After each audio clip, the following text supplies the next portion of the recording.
इस फिल्म में हम बिना शरीर वाले एक शैतान को देखेंगे जिसका सिर्फ चेहरा ही आकाश में नजर आता है और वो अपने चेहरे से ही सारे राज्य के लोगों को एक एक करके मारने की कोशिश करता है, जिससे पूरे राज्य के लोग घबरा जाते हैं। लेकिन आखिर वो शैतान ऐसा क्यों कर रहा है और क्या कोई उस शैतान को रोक पाएगा, यही हमें इस मूवी में जानने को मिलेगा। और एक्सप्लेनेशन की शुरुआत करने से पहले दोस्तों वीडियो को लाइक जरूर करें, इससे मुझे बहुत मदद मिलती है ताकि मैं आपके लिए और भी ऐसे एंटरटेनिंग वीडियोस पोस्ट कर सकूं। तो चलिए शुरुआत करते हैं मूवी के एक्सप्लेनेशन से। फिल्म की शुरुआत में हमें एक राज्य को दिखाया जाता है जहाँ की रानी के सामने कुछ लोग रिचुअल कर रहे होते हैं और ये रिचुअल एक जादूगरनी और उसके साथी द्वारा किया जा रहा था ताकि पूरे राज्य में शांति बने रहे, क्योंकि अक्सर राज्य के लोग शांति बनाए रखने के लिए ऐसी रिचुअल करवाते हैं। अब जैसे रिचुअल पूरा होता है, जादूगरनी वहाँ एक ड्रैगन को लेकर सभी से कहती है कि ये स्वर्ग से आया हुआ ड्रैगन है जो पूरे राज्य की रक्षा करेगा, जो सुनकर सभी खुश हो जाते हैं। लेकिन तभी पूरे आकाश में तूफान उठने लगता है और चारों तरफ काले बादल मंडराने लगते हैं, साथ ही वो ड्रैगन भी वहाँ से गायब हो जाता है। और तब सारे लोगों को आकाश में एक विशाल और खतरनाक शैतान का चेहरा दिखाई देता है, जो देखकर सारे लोग एकदम घबरा जाते हैं। सिपाही अब उस पर तीरों से हमला करते हैं, लेकिन वो शैतान सारे तीरों को ही निगल जाता है, जिसके बाद वो अपने ऑक्टोपस के पैरों जैसी जीभ से सारे सिपाहियों पर हमला कर देता है।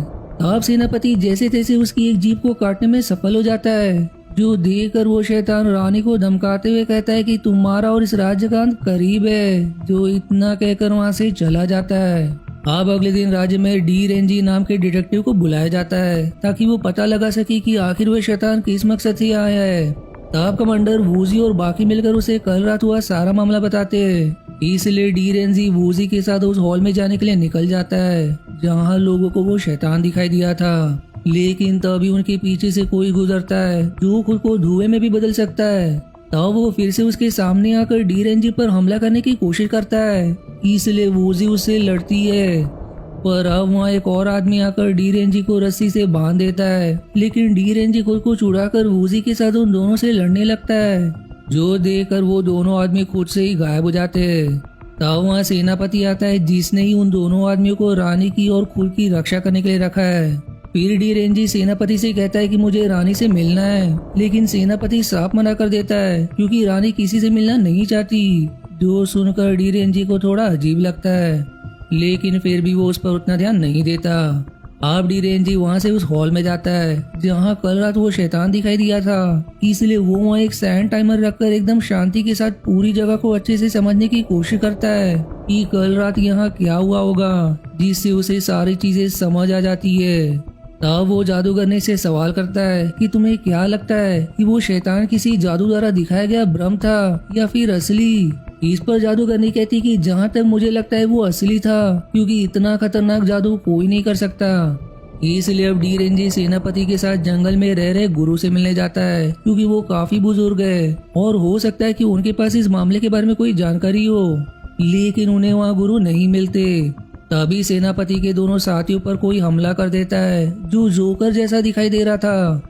वो दोनों भी उससे लड़ने की कोशिश करते हैं, लेकिन वो जोकर उनसे कहीं ज्यादा ताकतवर दिखाई दे रहा था, जो उन्हें आसानी से मारते जाता है। लेकिन उस जोकर की हरकत देखकर डी रेंजी पता लगा लेता है कि ये कोई असली इंसान नहीं बल्कि एक कठपुतली है जिसे कोई अंद्रियस धागे की मदद से नियंत्रित कर रहा है। तब सेनापति उस जोकर के ऊपर अपनी तलवार फेंक देता है, जिससे वो धागा कट जाता है और फिर वो जोकर वहीं मारा जाता है। आप सेनापति उस जोकर को नियंत्रण करने वाले इंसान को ढूंढ निकालता है, जो वॉन नाम की एक छोटी बच्ची होती है और वो गुरु के साथ ही रहती है। तब वो उनसे कहते कि तुम गुरु से नहीं मिल सकते, क्योंकि वो किसी से मिलना नहीं चाहते। जो सुनकर अब गुस्से में सेनापति उस तरफ जाने लगता है जहाँ गुरु रहते हैं, लेकिन तभी वहाँ वो ड्रैगन आकर उसका रास्ता रोक लेता है और डी रेंजी से कहता है कि ये चीज लिख दी गई है कि राज्य बर्बाद होगा जिसे तुम बदल नहीं सकते। जो इतना कहकर वो उन्हें गुरु के पास ले जाता है, जहाँ गुरु भी वही बात दोहराते कि ये राज्य बर्बाद होकर रहेगा। तभी आकाश में फिर से काले बादल छाने लगते हैं, जिससे वहाँ वो शैतान आ जाता है। सेनापति के दोनों साथी अब उससे लड़ने की कोशिश करते हैं, लेकिन वो शैतान उन्हें मार गिराता है। तब गुरु उस ड्रैगन को शैतान से लड़ने भेज देते, लेकिन वो शैतान उस ड्रैगन को अपनी जीभ में फंसाकर सीधा निगल जाता है। जिसके बाद वो अपने जादू से गुरु पर भी हमला करता है, जिससे वो राख में बदलकर गायब हो जाते हैं और फिर वो शैतान वहाँ से चला जाता है। दूसरी तरफ उसी शैतान के हमले से मरे लोगों के शवों की जांच कर रही होती है। तब उसे उनके शवों में अजीब तरह की अलग स्किन दिखाई देती है, जो देखकर वो दंग हो जाती है। वो अब इसके बारे में डी रेंजी को भी बताती है। तब डी रेंजी को उस जगह किसी और के भी होने का आभास होता है, इसलिए वो चारों तरफ शराब गिराकर कहता है कि जो भी यहाँ मौजूद है तुरंत सामने आ जाओ, मैं उसे बहुत सारी शराब दूंगा। तब वहाँ रखा ताबूत खोलकर एक बुजुर्ग आदमी बाहर निकलता है, जिसे डी रेंजी पहले से ही जानता है, क्योंकि पहले वो इसी राज्य का डॉक्टर था, लेकिन शराब की लत के कारण उसे राज्य से निकाल दिया गया। तब डी रेंजी उससे सवाल करता है कि अगर तुम्हें इस बारे में जरा भी पता है कि आखिर मृत लोगों में अजीब स्किन कैसी है तो मुझे तुरंत बता दो। जिस पर वो आदमी अब कहता है कि कुछ साल पहले यहाँ से दूर एक छोटे गांव में भी रानी द्वारा भेजे गए सिपाहियों की मृत्यु हुई थी, क्योंकि ऐसा माना जाता था कि उस गांव में शैतान रहते हैं। तब उन सारे मृत सिपाहियों में भी ऐसी स्किन पाई गई थी, जो जानकर डी रेंजी हैरान हो जाता है। वूजी अब कहती कि उसी गांव में मेरे पिता भी गए थे, लेकिन वो कभी वापस नहीं आए। इसलिए अब डी रेंजी उस गांव जाने का तय करता है कि शायद उस शैतान के बारे में वहां से उसे कोई सुराग मिल सके। अब डी रेंजी और बाकी उस गांव के लिए निकल जाते हैं, जहां उन्हें नाव के जरिए आगे बढ़ना पड़ता है।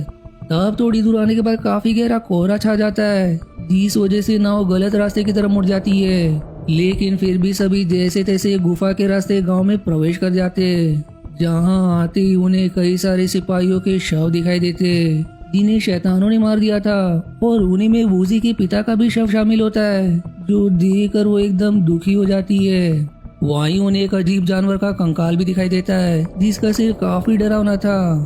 तब उनकी नजर उस दीवार पर भी पड़ती है, जिस पर उसी सर वाले शैतान की आकृति बनी हुई थी, जो देखकर सभी घबरा जाते हैं। और वहीं उन्हें कपड़े का टुकड़ा भी मिलता है, जिसमें किसी तरह के जादू वगैरह के बारे में लिखा हुआ था। फिर अगले पल वो शैतान की आकृति उस दीवार से गायब हो जाती है, और तब वहाँ कुछ शैतान आकर सभी पर हमला शुरू कर देते हैं। डी रेंजी भी अब एक लाल कपड़े वाले शैतान पर हमला करके उसके जादुई कपड़े को फाड़ देता है, जिस वजह से वो डर के वहाँ से भाग जाती है। और अब सभी जैसे ही यहाँ से निकलने वाले होते, सेनापति अचानक से पागल हो जाता है और दीवारों को तोड़ना शुरू कर देता है, जो देखकर डी रेंजी और बाकी दूसरी तरफ से जैसे तैसे गुफा के बाहर आने में सफल हो जाते हैं। लेकिन सेनापति और वॉन की उसी गुफा में मृत्यु हो जाती है। अब अगले सीन में पूरे राज्य के लोग सड़क पर उतर आते हैं और शैतान से बचाने की प्रार्थना करने लगते हैं। साथ ही डी रेंजी से भी मदद मांगते हैं, ताकि वो इस राज्य को बर्बाद होने से बचा ले। लेकिन अभी तक उसने मामला सुलझाया नहीं था, इसलिए वो उन्हें कोई जवाब नहीं देता। अब उसी दूसरे शैतान के हमले द्वारा मारे गए लोगों के अंदर से भी उसी अजीब स्किन को निकालती है, लेकिन जैसे वो स्किन को पानी में रखती है तो वो गायब हो जाती है। पर जब डी रेंजी उस स्किन को देखता है, तब उसे पता चलता है कि वो स्किन कहीं गायब नहीं, बल्कि उस स्किन ने खुद को अदृश्य बना लिया है, जो देखकर वो दंग रह जाता है। लेकिन तभी वहाँ एक अजीब छिपकली जैसा क्रीचर आकर उस पर हमला कर देता है, इसलिए डी रेंजी भी उससे लड़ता है, जहाँ वो क्रीचर खुद को बार बार अदृश्य बनाया जा रहा था। और फिर भी डी रेंजी के हमले से डर के मारे वो क्रीचर एक घर में छिप जाता है। और जैसे ही डी रेंजी वहाँ जाता है तो उसे वहाँ सेनापति दिखाई देता है, जो डी रेंजी से कहता है कि इस मामले से दूर रहो, ये इस राज्य के भाग में लिख दिया गया है, जिसे तुम बदल नहीं सकते। जो इतना कहकर सेनापति का शरीर राख में बदलकर गायब हो जाता है। अब डी रेंजी ये सब देखकर एकदम परेशान हो जाता है कि आखिरी मामला क्या है और कैसे वो इस राज्य को बचाए। साथ ही कल राज्य के सारे मंत्रियों और बाकी महापुरुषों लोगों की मीटिंग होने वाली है, जिसमें सभी उस शैतान से लड़ने के लिए युद्ध की योजना बनाएंगे। लेकिन यही बात डी रेंजी को और ज्यादा परेशान कर रही है कि कहीं उस मीटिंग का फायदा उठाकर वो शैतान सभी पर एक साथ हमला ना कर दे। इसलिए कैसे भी करके उस शैतान को कल से पहले ही खत्म करना होगा।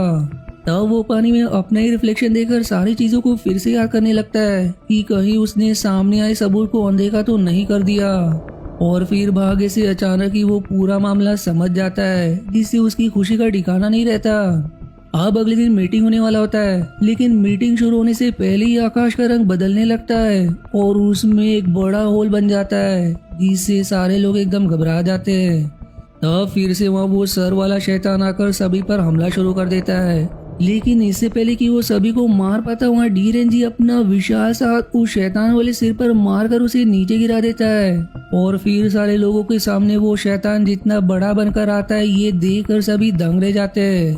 तब वूजी और बाकी सिपाही चारों तरफ से किसी अजीब पाउडर को छिड़क देते, जिससे वो छिपकली जैसा क्रीचर जो अदृश्य बनकर लोगों पर हमला कर रहा था, वो सभी के सामने आ जाता है। इसलिए उन्हें तुरंत बंदी बना लिया जाता है।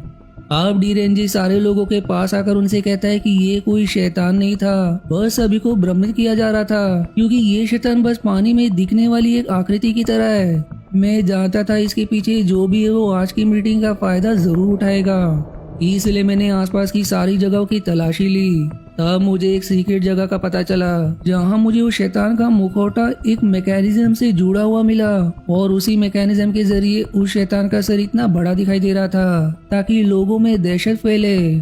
और जब वो शैतान सभी के सामने आता, तब ये क्रीचर अदृश्य होकर लोगों की हत्या करता, जिससे ऐसा लगता कि शैतान ने लोगों को मारा है। साथ ही उन मरे हुए लोगों में उस अजीब स्किन के पाए जाने का मतलब ये था कि वो सभी आगे चलकर उसी क्रीचर में बदल जाएंगे। लेकिन इस काम को असफल बनाने के लिए जादू का प्रयोग किया गया, और उस जादू का तरीका मुझे उसी शैतान के गांव से मिला, जिस जादू का प्रयोग हमारी जादूगरनी भी करती है। और वो जादूगरनी कोई और नहीं बल्कि वॉन है, जिसने पूरा शतरंज रचा, जो जानकर सभी दंग रह जाते।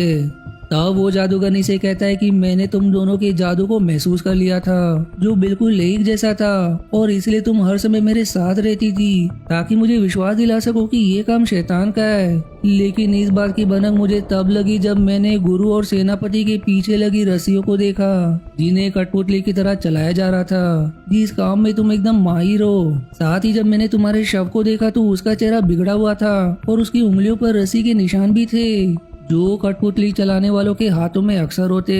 जिसी से मेरा विश्वास यकीन में बदल गया कि ये सब तुमने ही किया है, जो जानकर सभी दंग रह जाते। अब जादूगरनी का सच सबके सामने आ जाने के बाद वो खुद को वॉन के रूप में बदलकर डी रेंजी से कहती है कि आखिरकार तुम मेरी सच्चाई सबके सामने ले आए, लेकिन मैंने ये सब प्रतिशोध की आग में किया, क्योंकि रानी ने मेरे पूरे काम को बर्बाद कर दिया था, जिसका मैं बदला लेना चाहती थी।